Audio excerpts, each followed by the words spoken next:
Саламатсыздар ма, құрметті студенттер? Ақтөбе автожол колледжінде әлемдік пандемияға қарсы бағытталған коронавирус зардабы атты тәрбие сағатымызды бастаймын. Орындаған 101-ші топ кураторы Мамбетова Динара Дүйсенбай қызы. Сабақтың мақсаты студенттерді жеке басының тазалығын сақтауға, қоғам алдында жауапкершілікті болуға, жаман әдеттерден аулақ, жүруге тыйым айтып түсіндіру арқылы үйрету, коронавирустың адам денсаулығына зияндығы, одан сақтанбаған, оған салғырт қараған адамның қылмысқа тартылатындығы туралы түсіндіру. Коронавирус бұл неткен вирус. Ғалымдар оған жаңа коронавирус деген анықтама беріп отыр.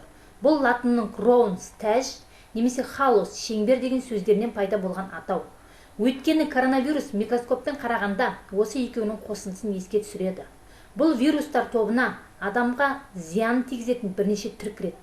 Олардың бірі тұмауға шалдықтырса, өзгелері жарқанаттар мен түйелерден және жануарлардан кездесіп, бүгінде ғылымда ауыр әрі өткір респираторлық синдром және таяу шығыс респираторлық синдромы деген акрониммен белгілі болып отыр. Ол қайдан келді? Жұмбақ вирус өткен айда Қытайдың орталығындағы Хубей провинциясының Ухань қаласында пайда болды. Оны алғашқы болып жұқтырғандардың көбі теңіз өнімдерін сататын базарға барған, немесе сонда жұмыс істеген. Бұл сауда орны дереу тергеуге жабылды. Қытайдың медицина мамандары әуелде коронавирустың жануарлардан адамға берілетінін ғана мәлімдесе, қазір оның адамнан адамға жұғатыны мойындауға мәжбүр. Коронавирустың микроскоппен қарағандағы түрі. Симптомдары қандай?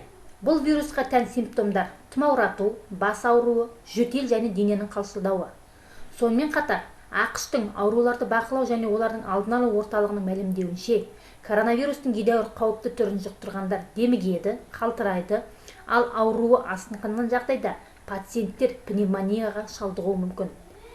Оны қалай емдейді? Қазір жұмбақ вирусты анықтау жолында сынақтар жүргізіліп жатыр. Алайда бұл инфекцияға тосқауыл қоятын вакцина әлі жасалған жоқ. Демек, ол жылына талай адамның өліміне себеп болатын кәдімгі тұмаудан қатерлі болуы мүмкін. Сондықтан қауіпті дерттің кең тарауына жол бермеу мақсатында коронавирусты жұқтырғандар ауруханалар мен үйлерінде оқшауланады.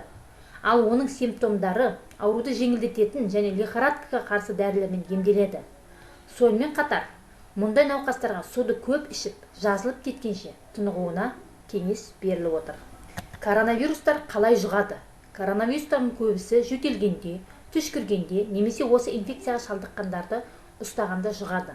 Ғалымдардың сөзінше, жаңа вирус адамнан адамға жақын байланыста болғанда тыныс алу жолымен беріледі.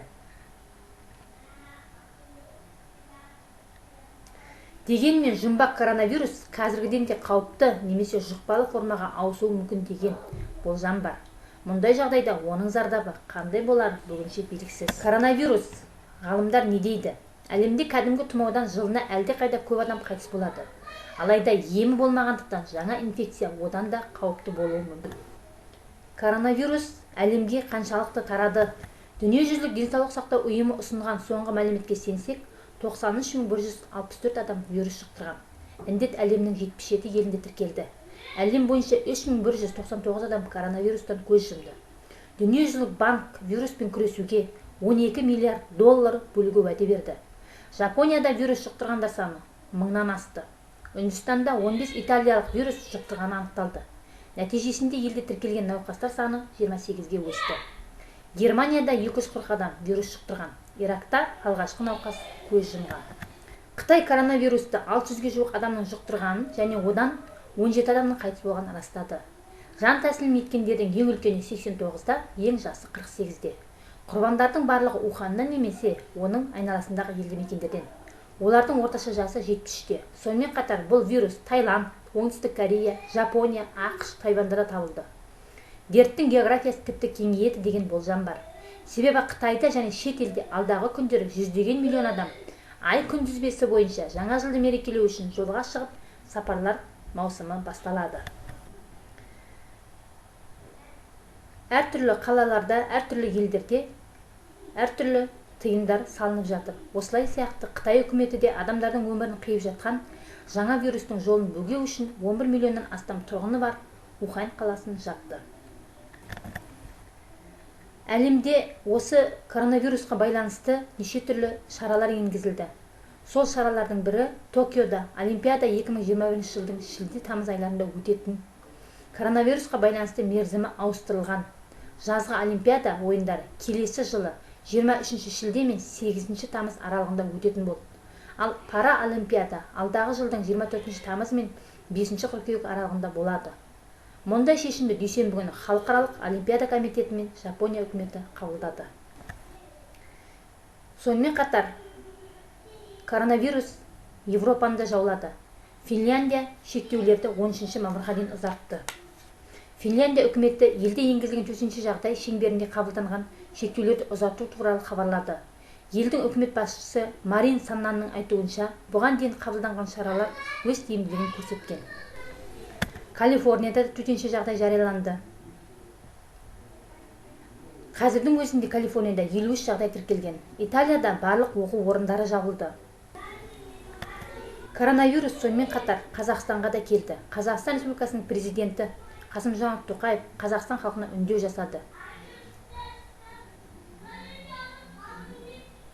Бұл үндеуде Қазақстанның барлық аумағында 2020 жылғы наурыздың 16-сынан сағат 8:00-ден 2020 жылғы 15 сәуір күнгі сағат 7:00-ге дейін төтенше жағдай енгізілді. Дүниежүзілік сақтау ұйымының жаңа COVID-19 коронавирусын пандемия деп жариялауына байланысты мемлекет басшысы азаматтардың өмірі мен денсаулығын қорғау мақсатында Қазақстан Республикасының барлық аумағында төтенше жағдай енгізді. Ол 6 шарттан тұрды. Оның ішінде ірі сауда нысандарының жұмыс істеуіне шектеу қойылды. Сауда ойын-сауық орталықтарының, кинотеатрлардың, театрлардың, көрмелердің және адамдар көп жиналатын басқа объекттердің қызметін тоқтатып тұрды. Ойын-сауық, спорттық және басқа да бұқаралық іс-шараларды, сондай-ақ отбасылық салт-дәстүр іс-шараларын өткізуге тыйым салынды.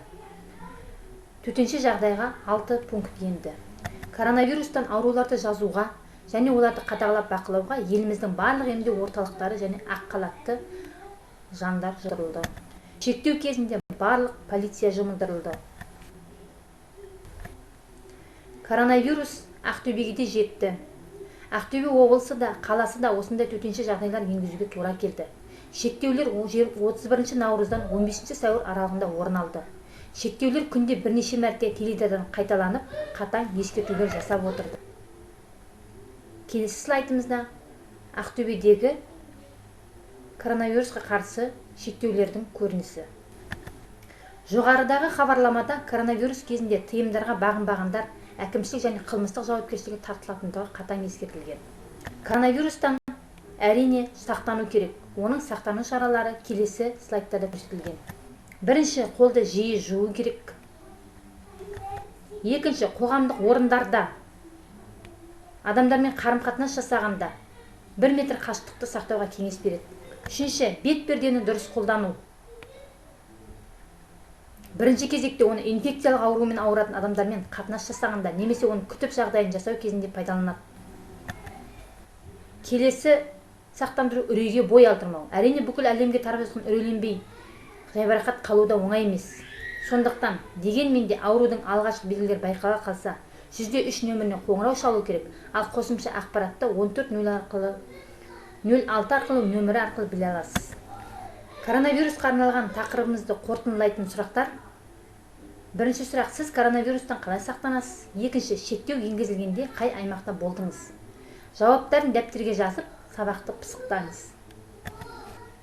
Біз сіздермен біргеміз ұранымен әлемдік пандемия кезінде ел тағдыры, ұрпақтар саулығы үшін бейбіт заманның биологиялық соғысына өз өмірлерімен тәуекелге барған полиция қызметкерлері және белсенділер, ақ халатты абзал жандарға қолымызды кеудемізге қойып тұрып, басымызды иіп, алғысымызды білдіреміз.